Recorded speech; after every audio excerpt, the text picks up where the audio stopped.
Hi there, welcome once again to the Dukascopy TV studio. I'm Ben Jones. Alongside me for a look at the US dollar is Rani Jabban. Rani, once again, it's a pleasure having you in the studio. Yeah, thank you for having me. Not a problem. Now, the US dollar has been performing well against many of its major counterparts. Can you discuss some of the main reasons for this? Well, there's multiple reasons for this. Actually, there's the fact that the second quarter figures in the US were much better than what we had in the first quarter, mainly due to the strong winter that the United States have experienced. The secondly is the fact that the ECB is now changing also some of its rhetorics regarding the deflation environment, the low growth in Europe. And we are seeing already that the German figures are not as good as they were in the first quarter of 2014. And the other thing is the fact that the spreads on the periphery bonds in Europe have tightened significantly. So the carry trade that was the major point behind the euro's resilience against the dollar is disappearing little by little.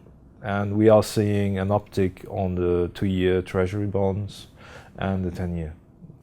Okay, now what's been the impact most recently with the Fed meetings, obviously with reference to interest rates discussions? Well, even though they're still quite dovish in substance, whether it's Yellen at Jackson Hole or the latest Fed minutes, but we are seeing that the fact that the numbers are implying that there's a stronger growth in the US, that the labor market is improving, they cannot really keep this very dovish, and we will keep it as long as it is possible, low interest rate environment in the US. So at the moment, we can see people are rethinking their expectations on the US interest rates, and actually, the latest messages, either the Fed minutes or the Yellen speech at Jackson Hole, were actually implying a more relaxed stance by the Fed officials, saying, okay, yeah, we got improvement. We got the improvement we're expecting, and it's going our way. So we will continue to reduce the quantitative easing. Tapering will continue, and we will probably, and now we have some Fed officials talking about mid-2015 about the first interest rate hike.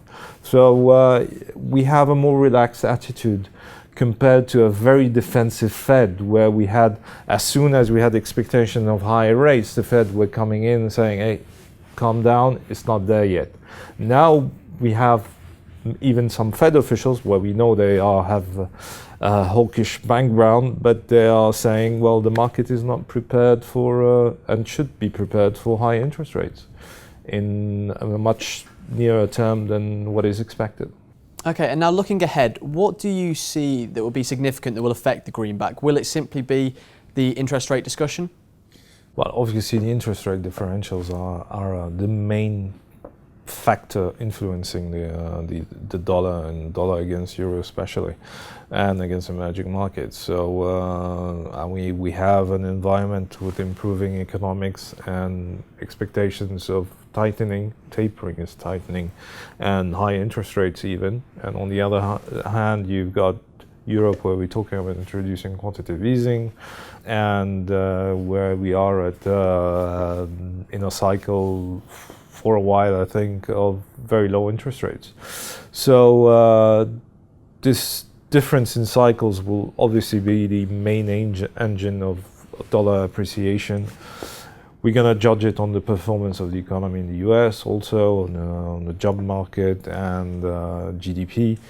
And what is important is the investment, durable goods, and PMI. The other factors obviously also will be that we're going to see the narrowing of the spreads, as said earlier, in the periphery market, so we don't have this argument of carry people buying the euro just to invest in Spanish or Greek or Portuguese bonds with a very low risk and high carry. I think it will continue to be a positive environment for the dollar for the next 6 months, that's for sure.